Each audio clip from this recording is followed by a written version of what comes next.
আমার স্ত্রীকে আমি ভালোবেসেই বিয়ে করেছিলাম, কিন্তু যখন পরিপাটি প্রেমিকাটা অগোছালো স্ত্রী হয়ে গেল, তখন কেন জানি আমার আর ওকে ভালো লাগতো না। মেয়েটা অল্পেতেই খুশি হয়ে যেত। আমার মনে আছে, যখন ওর সাথে আমার বিয়ে হয় তখন আমার মাস শেষে বেতন ছিল 15,000। ওই টাকায় ও কতটা হ্যাপি ছিল তা আমি কাউকেই বোঝাতে পারবো না। আমি থেকে শুরু করে আমার পরিবারের প্রতিটি মানুষের খেয়াল রাখতো ও।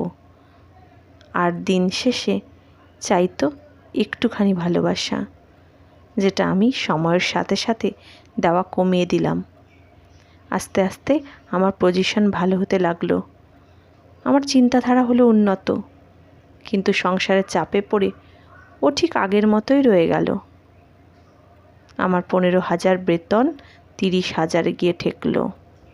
ঘর পরিবর্তন হলো, আমি পরিবর্তন হলাম। শুধু পরিবর্তন হলো না, কবিতা। হ্যাঁ, আমার স্ত্রী নিজেকে পরিবর্তন করলো না। টাকার নেশা আমাকে গ্রাস করে নিল আস্তে আস্তে। ভুলে গেলাম আমি আমার প্রিয় অতীতকে। সুখ পেয়ে ভুলে গেলাম দুঃখের দিনে পাশে থাকা মানুষগুলোকে। সারাদিন খাটাখাটনি করে যখন খাবার টেবিলে কবিতা অপেক্ষা করত, আমি বলতাম যত সব আদিক্ষেতা। বৃষ্টি হলেই যখন আমার হাত দুটো ধরে বলতো, চলো না দুজনে একটু বৃষ্টি বিলাস করি, আমি বলতাম বয়স তো কম হলো না, এখন এসব পাগলামি ছাড়ো।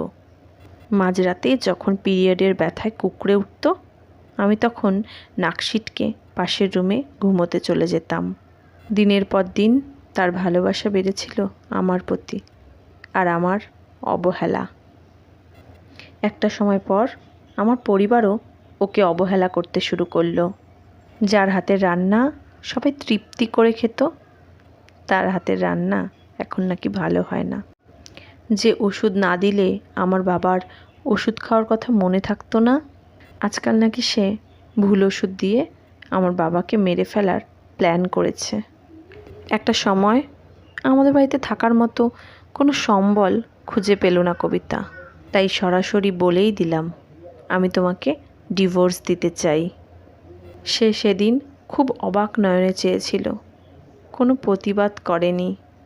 হয়তো সে বুঝতে পেরেছিল তার এই বাড়ির প্রয়োজন ফুরিয়েছে। তারপর সেই অনাকাঙ্ক্ষিত সময় এলো যখন কবিতা আর আমার ডিভোর্স হবে।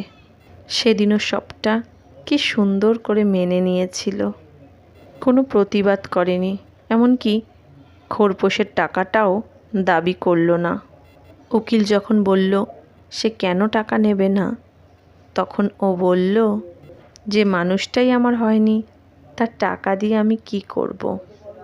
ওর বাবা সেদিন আমায় একটা কথা বলেছিল, ভগবান দিয়ে ধন দেখে মন, কায়দা নিতে কতক্ষণ।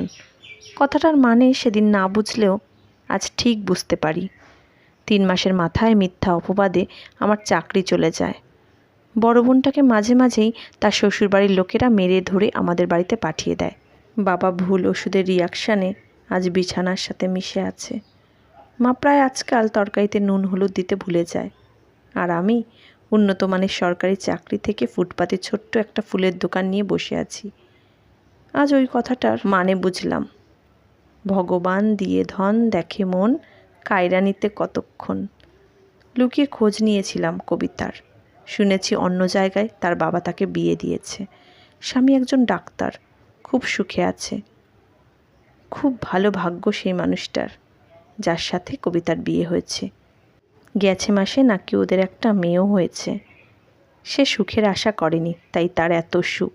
আর আমি সুখের আশা করে মানুষকে অমানুষ ভেবেছি, তাই আজ আমার এই পরিস্থিতি। তাই তো বলে শেষ হাসিটা তারাই হাসে যারা নিজেকে নয় অন্যকে ভালোবাসে।